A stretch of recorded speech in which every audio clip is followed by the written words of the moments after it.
एकनाथ खडसे भिक्कार नेता. भाजप आमदाराचा संयम सुटला. ऑन कॅमेरा केली शिवीगाळ.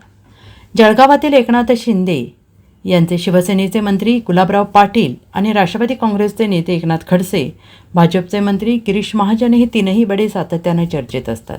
मात्र आता भाजपचा एक नेता चांगला चर्चेत आला आहे. भाजप आमदार मंगेश चव्हाण यांनी एकनाथ खडसे यांना चक्क ऑन कॅमेरा शिवीगाळ केल्याचं पाहायला मिळतंय. मंत्री गिरीश महाजनांवर एकनाथ खडसेंकडून करण्यात येणाऱ्या आरोपावरून आमदार मंगेश चव्हाण यांनी खडसेंवर निशाणा साधलाय. एकनाथ खडसे मातब्बर नव्हे तर भिक्कारी नेता असल्याचं म्हणत भाजप आमदार मंगेश चव्हाण यांनी त्यांना जिव्हारी लागणारी टीका केली. आणि एवढंच नाही तर एकनाथ खडसे वैफल्यग्रस्त आहे, ते महाजनांची बरोबरी करू शकत नाहीत असंही मंगेश चव्हाण यांनी म्हटलंय. एकनाथ खडसेंविरोधात आम्ही पत्रकार परिषद घेऊ आणि त्यावेळेस त्यांचा बुरखा पाडू असा इशारा या आमदारांनी दिला आहे. मातबर नेते कोणाला म्हणतायत ते पहिले समजून घ्या. एकनाथ खडसे हा मातबर नेता होऊच शकत नाही, तो नेता आहे. त्यांनी ज्या पद्धतीने आता हे वक्तव्य चालू केले आहेत, कुठलेही पुरावे नाहीत, तथ्यहीन बोलायचं. एकनाथ गणपत खडसेंचे चिरंजीव एकनाथ खडसेंच्या विरोधातली पत्रकार परिषद आज आम्ही 2 वाजता घेतोय.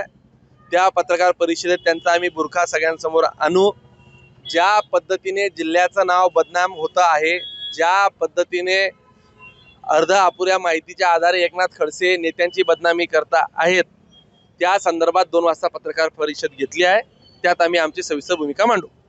या साऱ्या विषयासंदर्भात चिखलफेक होत आहे. आता तुम्ही जसं म्हटलं की जिल्ह्याची बदनामी होते, निश्चित होते, कुठंतरी हे थांबलं पाहिजे का? संयमाची भूमिका पाहिजे का दोघांची? योग्य वेळ आल्यानंतर योग्य थांबवण्याच्या गोळ्या दिल्या जातील. एकनाथ खडसे गिरीश महाजनांना टार्गेट का करत आहे नेमके? असं आहे की ते गिरीश महाजनांना टार्गेट यासाठी करत असतील, एक वैफल्यग्रस्तता त्यांच्यामध्ये दिसते.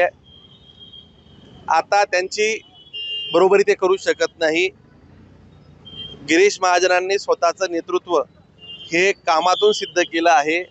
सर्व महापालिका असतील, नगरपंचायती असतील, धुळे, जळगाव, नाशिक या सगळ्याच ठिकाणी त्यांनी एक हाती सत्ता मिळवली आहे. खडसेंना ते करता आलं नाही. मीपणाच्या अहंकारात त्यांची बरीच वर्षे त्यांनी घातलीत. हे मी केलं 40 वर्षे त्यांनी काम केलं. त्यांनी फक्त स्वतःसाठी आणि परिवारासाठीच काम केलं, पक्षासाठी कधीही ते झाले नाहीत. Bureau report, SBN Marathi, Jalgaon.